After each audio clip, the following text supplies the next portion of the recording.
Would you cheat for 1 million? Would I cheat for 1 million? Yes. Okay. However, let me explain. I would cheat because I know for a fact my boyfriend would be like, cheat, and we'd share it together and we'd go on holiday. We're buying a car, buying a house. What is your craziest summer confession? I shagged my friend's dad! Let's see some details. Don't tell anyone! I won't tell anyone. You can keep that hand there. You bad with eye contact. Do you know what it is? It's only if I want to give you eye contact, I'll give you eye contact. You get a bit nervous. No, it's like, it's a choice. Bit dangerous. A bit dangerous. So I'm here with a beautiful... Manisha, What ethnicity? I'm Punjabi. That's my weakness. I don't know if you know that. I can tell. Manisha, you're a gym girl, right? So my Yeah. question I have for you is, how should boys approach a girl in the gym? You just don't do it, babes. Unless the girl wants to approach you, don't do it. 100%. What happens if it's the love of your life? If I'm in the middle of my Like, if I set, saw you in the gym, I'd want to approach you. if a fit guy walks up to me in the gym, I'm in the middle of my set, I don't like it. Because I'm there to train. If I want to entertain you, I will entertain you. So how will you entertain? I just go up and I just slide in. Is that how you slide in? I don't know when we are finally going to understand that men in their 30s are not to be messed around with. I mean, they can be absolutely infatuated with a woman, but if that woman plays games and shows zero effort, that man is going to be gone. Because trust me, they've already experienced a toxic relationship that almost broke them. So when they start to see signs of this, they will quit so fast without any warning because they know their worth. Trust me. Okay, so I'm gonna do a story time. I had this gentleman tell me that he was dating this woman for her birthday. He wanted to do something cute and surprise her because she was working and they couldn't see each other that day. She had to see her family. So he was like, okay, you know what? I'm gonna drop off some nice roses for her and a present. Since she's working from home, I'll just surprise her. So he gets there with the roses, all excited to see her and all excited to see the reaction on her face because this was a surprise. He tells her, hey, I'm downstairs. Just come down for a second. I have something for you. She freaks out. She is so mad. She's angry at him. She's furious. She turns it around on him and says, I'm not coming downstairs. You should have told me that you were coming and I'm not coming downstairs. So at this point, he's still being understanding and he's like, okay, you know what? Don't worry, don't rush, just get ready and then come downstairs. I'll wait. Just come downstairs. I just wanted to see you for a few seconds just to give you these items. She's like, no, I'm not coming downstairs. She refuses to go downstairs, does not go, and has this attitude with him for the rest of the day, as if he was the one that did something wrong. After that moment, he never wanted to do anything nice for her ever again because that completely killed it. So this is an example of how women kill romance. Even if she didn't want to go downstairs for whatever excuse, she could have been grateful. She could have appreciated it. She could have been like, oh my God, thank you so much. No, instead she had such an attitude with him. She was mad at him. And what kind of motivation is that for a man if you treat them like that when they do something nice for you? Boy math is when you see a girl all summer and you're with her 24/7 and you hang out 24/7 and you're sitting in the hot tub 24/7 and then she wants to date you and you say that's way too much commitment because that would mean a lot more, but then it's really not a lot more. It's just what you're doing, but he says he can't commit and then he ghosts you for 3 weeks and then texts you later that he's sorry. You cannot post. What's a red flag that secretly turns you on? When they're aggressive and toxic. Like, choke the out of me and tell me to wash my mouth. Or you gonna fix it for me. When they toxic, I'm not gonna lie, I kinda like that, you feel me? When they talking about something, I'm finna drag you out the club, like, alright, come get me. Come drag me out. Bruh. You feel me? Like, I'm trying to see what's up. At what age should a man start bringing in 100K annually? 100K? Is it crazy to say like 50? Like, I don't expect them to make 100K very early, depending on like their career. I want to be a lawyer, so hopefully I'll be making 100K by like 27. Right. So, But would you have the same expectation for men? not necessarily. I tend to lean towards like nerdy boys, but also like musical boys. They're not gonna be making that much. It's but not like, really about money. Money's not a big deal to me. Yeah, it's about ambition. Because like a lot of the time, when a man has a lot of money, he will financially manipulate you. Facts. Yeah. Especially ethnic men. They will financially. Ethnic men? Yeah, like my dad. Me personally, like my parents are from Pakistan, and like anytime a man of that nature like makes money, they tend to financially manipulate their wife. Like in what ways? Like they hold it over their head if they spend their money. Yeah, or it's like I provide everything for you. I do everything for you. You need to live your life like this. Like if someone is paying for something for me, they have something on me. Do you think after a divorce, it's fair to have a 50-50 split of assets? Fuck no. That is ridiculous to me. Like, What? no. Ooh.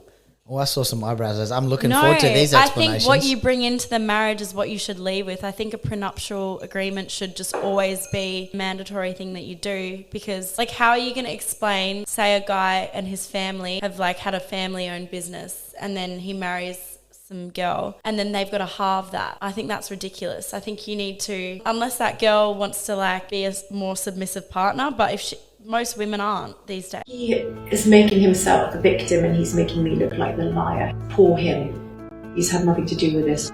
The stories were horrible, but they were true. And he's the one who's responsible for all of this.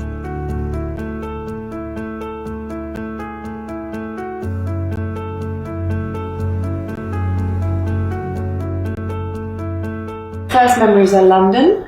I went to a school called Bassett House. I remember the books we read. So yeah, my childhood memories are of London, the gardens we had, Notting Hill. A very happy memory.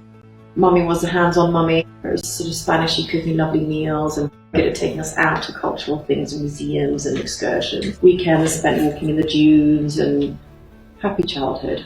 Did love to go out and dance. Loved music. Naughty things like I'd tell my parents I'm going to a friend's to study and we'd end up sneaking into Pachá. Then I go to London, I go to university. It's common knowledge that I'm bisexual. And so one of the things I loved about London was after a few months when I made some friends, I discovered Soho and I discovered a bar called the Freedom Bar.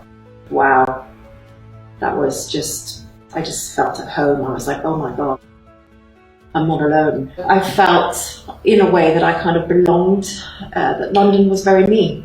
I signed up at a recruitment agency, an international recruitment agency for jobs.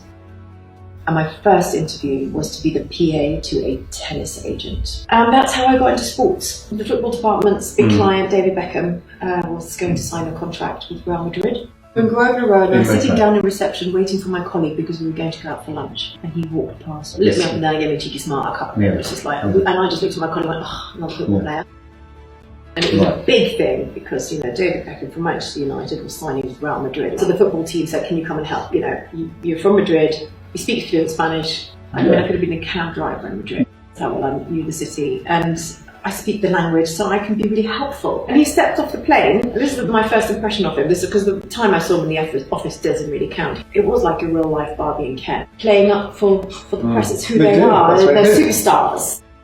I wasn't fazed by it. It was just, okay, that's them. These are the clients. This is who I'm working for. So I was responsible for looking after Victoria that weekend. David was going to be whisked off to the football stadium to sign the contract. How did you get on with him? What were your impressions of him? Nice. Yeah, no problem. Witty. Big weekend media-wise for them. Worldwide press coverage covering this. And what were your impressions of David at the time? Really nice guy. Yeah, they were both really nice. I was in charge of finding them a home. I got him a Spanish teacher. I got him a Spanish security team, house hunting, school hunting, planning fun weekends when the kids were visiting to go to safari parks. Yeah, it was very full on when they were all there. There was house hunting for them and something about the house, the pool, the gym, I can't remember what it was. But David said, let's say David said he wanted A, and then I spoke to Victoria and her PA in England, and Victoria wanted B.